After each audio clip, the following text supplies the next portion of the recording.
Assalamualaikum warahmatullahi wabarakatuh. Apa kabar anak-anak ustazah? Semoga tetap dalam keadaan sehat walafiat ya. Jumpa lagi dengan Ustazah Hikmah dalam pelajaran Akidah Akhlak. Sebelum kita mulai belajar, kita berdoa terlebih dahulu ya.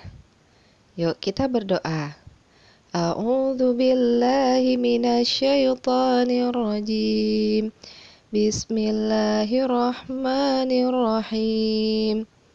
Rabbi zidni ilma warzuqni fahma. Amin.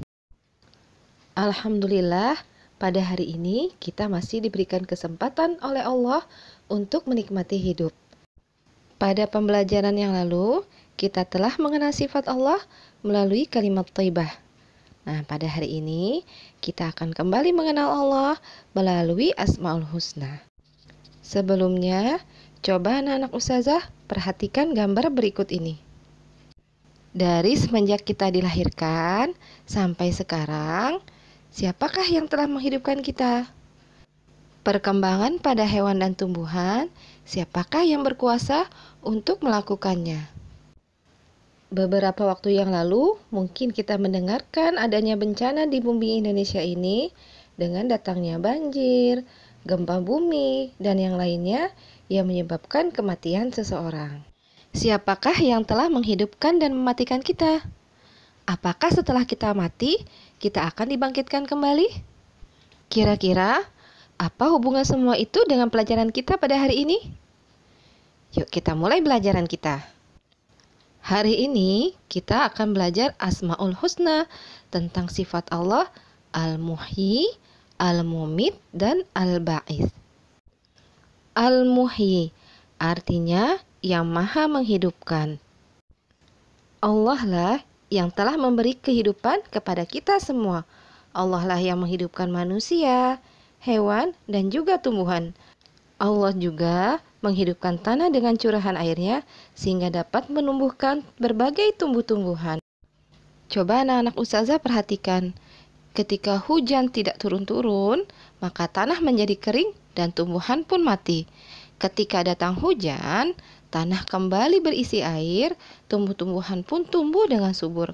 Allah lah yang kemudian memberikan kehidupan bagi tumbuhan dengan datangnya hujan. Dan sebagian dari tanda-tanda kekuasaannya bahwa kamu melihat bumi itu kering dan tandus. Maka apabila kami turunkan air di atasnya, niscaya ia bergerak dan subur. Sesungguhnya Rob yang menghidupkan tentu dapat menghidupkan yang mati atau membangkitkan. Sesungguhnya Dia Maha Kuasa atas segala sesuatu. Quran Surat Fussilat ayat 39. Al-Mumit artinya yang maha mematikan.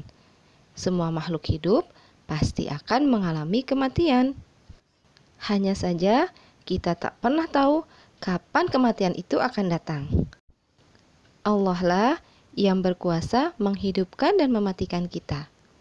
Sesungguhnya kami, Allah Subhanahu wa Ta'ala, menghidupkan dan mematikan, dan hanya kepada Kamilah tempat kembali semua makhluk. Quran Surat Qaf ayat 43. Ketika ajal seseorang telah tiba, maka tidak ada satupun yang dapat menghalanginya. Atau sebaliknya, kalau belum waktunya, maka ajal pun tak akan datang. Contohnya, kematian bisa datang karena adanya bencana alam.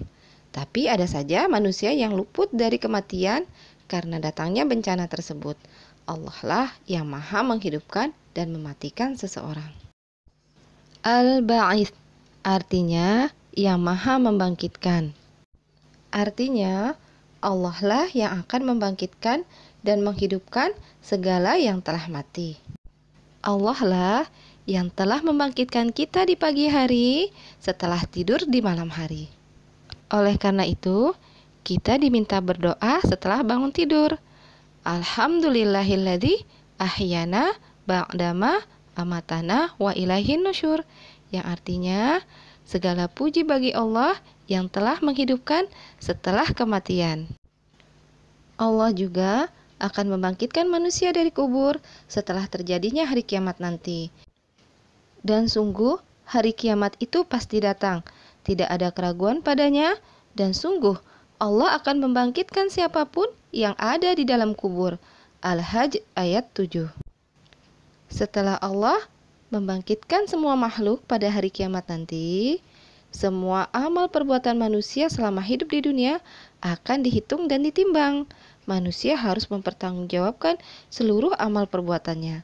Oleh karena itu, yuk mari kita beramal dengan sebaik-baiknya selama Allah masih memberikan kita kesempatan hidup di muka bumi ini. Ada beberapa cara mengimani sifat Al-Muhyi, Al-Mumit, dan Al-Ba'is.